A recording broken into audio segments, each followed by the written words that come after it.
simple game. 22 players. 1 ball, 2 goals, and 90 minutes that can change everything. Yet somehow, this simple game became the heartbeat of the entire planet. It is played in crowded cities and quiet villages, on beaches and mountains, on grass, sand, and even concrete, from the poorest neighborhoods to the richest stadiums. Football belongs to everyone, more than 4 billion people watch it. Millions play it every single day. Billions feel it deep inside their hearts. No other sport creates this much passion. No other game unites humanity like this. But football was not always a global empire. It did not begin with bright lights, giant arenas, or superstar players. It began with something much smaller, much simpler, a ball and a dream. Thousands of years ago, long before modern civilization, people were already kicking objects with their feet. In ancient China, during the Han Dynasty, soldiers trained with a game called Kyuju.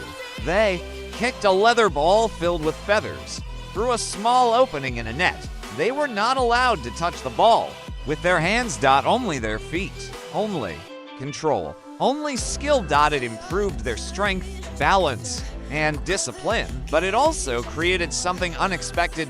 Joy. People gathered to watch. They cheered. They celebrated. Even then, football was entertainment. Far away in ancient Greece, players competed in a game called Episk. YROS. In Rome, they played harpastum. These games were rough and aggressive. Players pushed, ran, and fought for control. But the core idea was the same. Move the ball, work as a team. Score. Win. These early games were chaotic, but they planted the first seeds of what football would later become.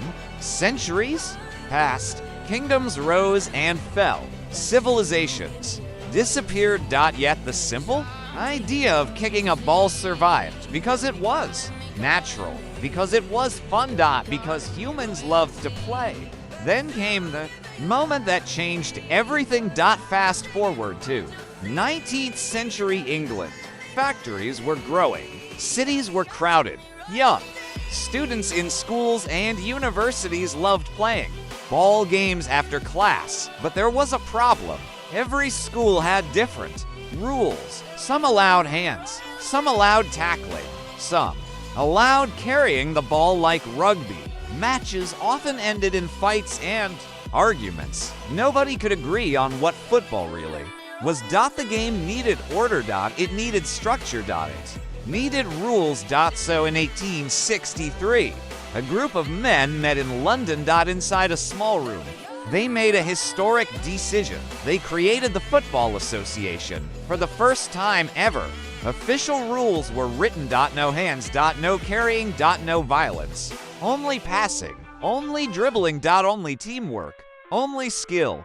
That single moment gave birth to modern football. From that day forward, the game had identity. And once football had rules, it began to spread faster than anyone imagined.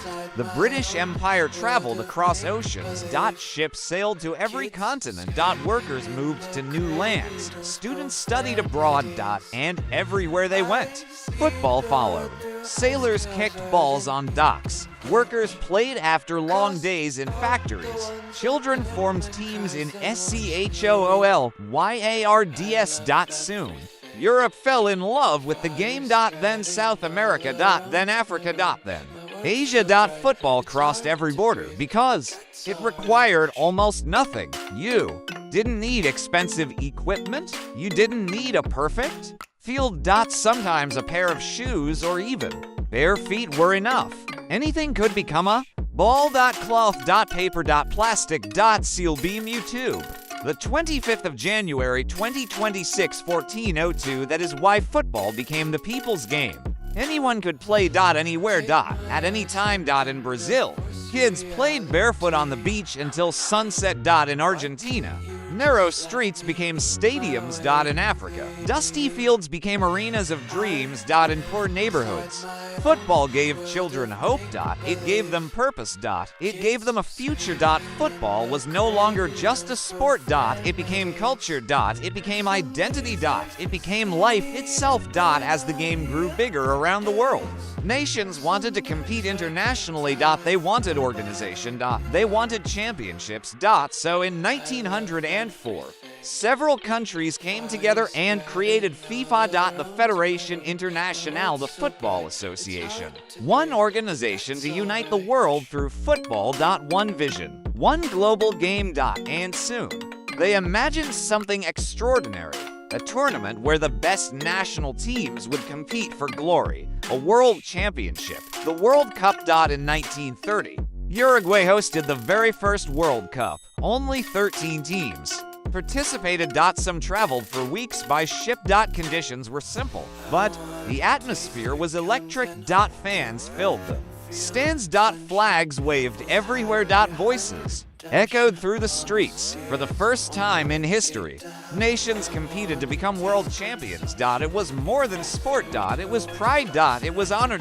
It was history. Since then, the World Cup has created the greatest moments football has ever seen. Last-second goals, impossible comebacks, penalty, shootouts that stopped hearts, victories that made entire countries celebrate all night, defeats that brought millions to tears. Every 4 years, the entire planet stops.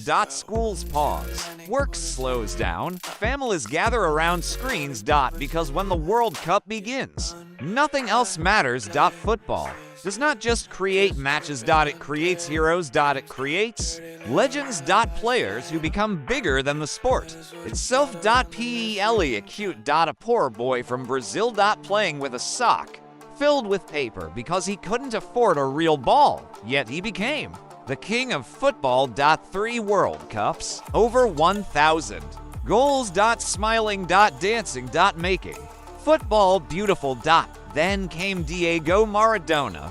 Small in size, but enormous in talent. His control of the ball looked impossible. In 1986, he scored the Hand of God goal. Moments later, he scored the goal of the century, dribbling past half the opposing team alone. It felt like magic. Then came artists like Zidane. Elegant and calm. Ronaldo. Playing with joy and a smile. Ronaldo Nazario. Fast and unstoppable. They didn't just play football, they turned it into art. And then a new era began. Lionel Messi. Cristiano Ronaldo. Two legends. To rivals. To completely different styles. One quiet genius with perfect control. One powerful athlete with incredible strength. For more than 15 years, they dominated the world. Breaking records, winning trophies, scoring hundreds and hundreds of goals. Children everywhere copied their moves, argued about who was better, dreamed of becoming like them. They defined a generation. But football is not only about stars. It is also about teams. About tactics. About strategy. Coaches studying every detail. Players moving like chess pieces. Defenders protecting. Midfielders creating. Strikers finishing. Every pass, every run. Every decision matters. Modern football is faster than ever, stronger than ever, smarter than ever. Players train with scientists and doctors. They analyze data. They study nutrition. They push their bodies to the limit. Stadiums hold 90,000 fans. Lights shine brighter than the sun. Matches are broadcast live in ultra-high definition to every corner of the world. Technology like VAR helps referees make fair decisions. Football has become $1 billion industry. But even with all this money, all this fame, all this technology, the heart of football is still the same. A simple ball rolling on grass. CeleBeam YouTube. The 25th of January 2026, 1402. 22 players chasing a dream. Just like thousands of years ago, because football is more than a business. It is emotion. It is memories. A father teaching his daughter how to kick for the first time. Friends celebrating. A last-minute goal together. Fans singing for 90 minutes in the rain. Tears after defeat. Laughter after victory. Football connects generations. Grandparents. Parents. Children. All sharing the same love for 90 minutes. The world forgets its problems. Language doesn't matter. Religion doesn't matter. Politics doesn't matter. Football speaks one universal language. Passion. From ancient soldiers in China to students in England, to children in Brazil, to heroes in giant stadiums. Football has traveled through time. Through wars. Through crises. Through history itself. And its journey is far from over, because somewhere right now, a child is kicking a ball for the very first time. Maybe on grass. Maybe on sand. Maybe on concrete. But inside that small kick, there is a dream. A dream of scoring goals. A dream of becoming a champion. A dream of hearing thousands of fans scream their name. Maybe that child will become the next legend. The next hero. The next story. The world will remember. Because football never stops. It keeps growing. It keeps inspiring. It keeps uniting humanity. Football is not just a sport. It is history. It is culture. It is emotion. It is hope. It is life. And it belongs to all of us. Forever.